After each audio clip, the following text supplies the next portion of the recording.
Everyone says Creed only exists because of Rocky. But what if I told you Rocky himself might have never have existed without Creed? Reason 1. The Creed blueprint was written from the start. Apollo plays a significant role in the first 4 Rocky films.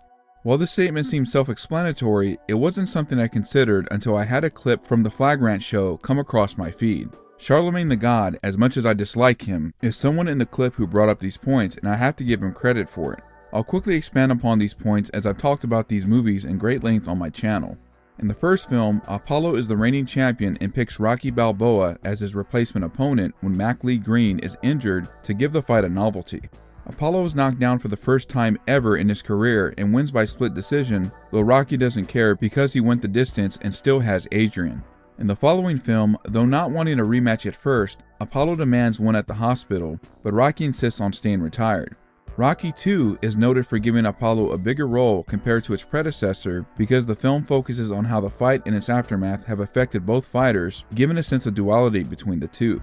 I would really recommend checking out my Apollo Creed analysis video as I talked about this symbolism in more detail, but to sum it up, Rocky struggles to find a regular job despite his newfound fame and lack of high school education, while Apollo tries to escape from the negative opinions surrounding his bout with Rocky, resulting in his kids being picked on at school and eventually forcing him to embrace villainous tactics to get Rocky to fight again. The two finally meet in the ring, and after a grueling fight, Rocky beats Apollo to the 10 count and becomes the new heavyweight champion of the world. Apollo wishes him the best, retiring not long after, and Rocky goes on to defend his title 10 times, bringing us to Rocky III.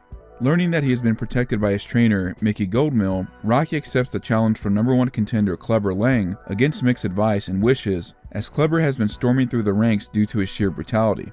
Lang refuses the handshake from Apollo Creed, who was a guest commentator of this fight, and encourages Rocky to put down Clubber.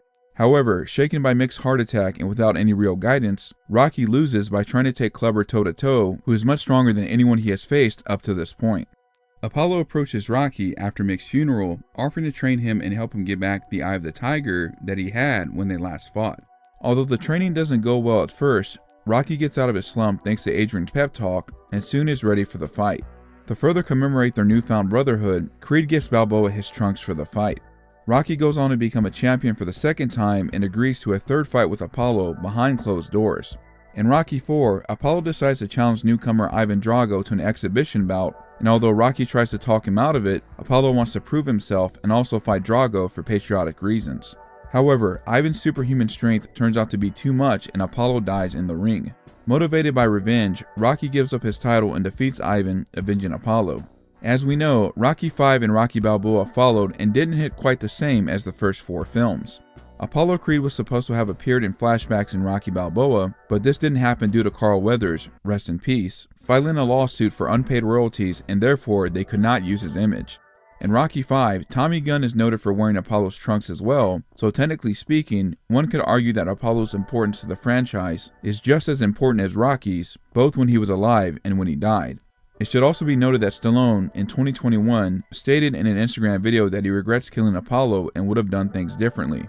"If I had to do it all over again, I never would have killed Apollo. Absolutely, it was foolish," said Stallone. "I thought I needed that kind of springboard to project the drama. Him in a wheelchair, he would have assumed the role of Mickey. Now his physicality has been diminished, we would have seen a different side of Apollo. It could have opened up all these other things that we didn't even know about because he's now in a wheelchair. But then he has his family too. What about that whole thing? It would have changed the entire trajectory of all of the Rocky films," said Stallone. Rocky V would have never happened, and Rocky VI maybe would have never happened that way. Creed probably never would have been made. Reason number 2. Even Rocky admits it, he owes everything to Creed. In universe, Rocky Balboa would not be who he is today without Creed. As I mentioned before, because of his nickname and ethnicity, Rocky was picked to be Apollo Creed's new opponent. Apollo himself said, "Now who discovered America? An Italian, right? What would be better than to get it on with one of his descendants?" In Rocky vs. Drago, the ultimate director's cut version of Rocky IV, one of the scenes that is dramatically different is Apollo's funeral, where Rocky gives a different eulogy. Rocky states, "I owe everything I got and my family has got to you." Tearfully he continues, "You gave me a break when no one else would. You believed in me when no one else would. I really loved you, man." Adrian comforts him afterward when Rocky says, "I let it happen," blaming himself for Apollo's death. In the same cut of the film, Rocky also gives a different post-fight speech after beating Drago by saying, "My best friend once said, 'You can't change,' and he died." Given that these two particularly important scenes were the ones that were changed in the director's cut, reinforces the point that Rocky sought to avenge Apollo because of how he changed his life and gave him a chance. Sure, people remember Rocky's battles with larger-than-life opponents such as Clubber and Drago, but in universe, Creed is part of those conversations because he gave Rocky 2 opportunities at the title, technically a third by training him for a rematch with Lang, and was the reason he fought Ivan Drago. To bring the Creed movies into the mix, this is also why Rocky eventually trains Adonis, Apollo's son. At first, he refuses because of what happened with Tommy Gunn, telling Adonis he don't do that stuff no more when first being asked the question, his guilt with what happened to Apollo, and that he can sense Adonis has brains, knowing he has a better choice. Rocky eventually comes around due to Adonis' persistence and becomes the father figure that Creed never had, even sharing the secret that Apollo won the third fight. Side note, there's also been a lot of discussion on some of my shorts saying that Rocky lied to Adonis about Apollo winning. But this doesn't make sense because even in their second fight, Rocky only won to beat the 10 count out of pure determination and was losing most of the fight. Also, it was Apollo's style that helped Rocky beat Lang, and given how upset he was about being lied to by Mickey when discussing this with Adrian, I don't think Rocky would lie to Apollo's son. This is also evident in Creed 2, as wanting to steer Adonis from a similar fate, Rocky refuses to train Creed against Victor Drago. This is eventually resolved though, and in a reversal of Rocky 3, Balboa trains Adonis to fight his way to eventually overcome Victor Drago and passes the torch to Creed at the end of the film.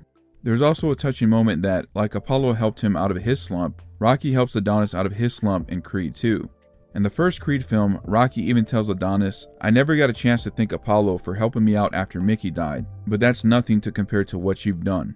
It's all full circle." Reason 3, the fans struggle to let go of the past. And I get it. There have been some remakes and continuations that were either bad, pointless, or cash grabs, and there are a few franchises that have done sequels, reboots, and continuations the right way.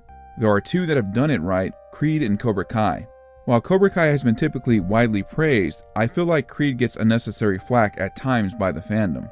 For example, people think Creed 3 should have never been made because Stallone wasn't in it, despite the film being called Creed, not Rocky. Now don't get me wrong, I would have loved for Rocky to make an appearance in Creed 3, but there have been many behind the scenes reasons why it didn't happen, and also topics I've covered on this channel before, mainly with the Winkler vs. Stallone feud. But I think they still made some tasteful references in the film. For example, Rocky and Apollo's first fight, centered around an underdog novelty, is used to help promote the Dame vs. Chavez fight. Adonis also quotes his mentor before walking out to his fight with Dame. "One step, one punch, one round at a time."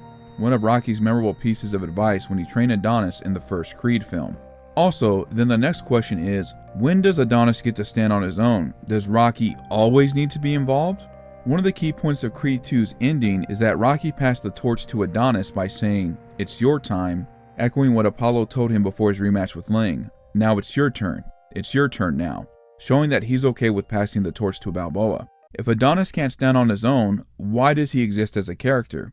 To compare it to Cobra Kai, they did a wonderful job of showing how great a mentor Mr. Miyagi was to Daniel, and shows the struggles of making his own way without his mentor no longer being there to guide him, while also teaching others what he learned. If Daniel is not allowed to stand on his own, do we need to force him to have a mentor again?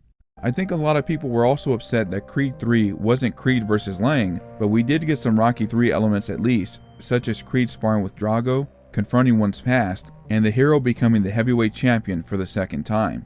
While I would have loved to have seen a Creed vs. Lang match in the ring for the first time, it would have more than likely been a rehash of Creed 2. Personally, a Gunn vs. Creed fight, which I've talked about, would be much more interesting, as Tommy could argue he wore Apollo's trunks before Adonis could. People are entitled to their opinions, but I think it's a shame to not have an open mind and give things a chance before forming an opinion. But that's just me.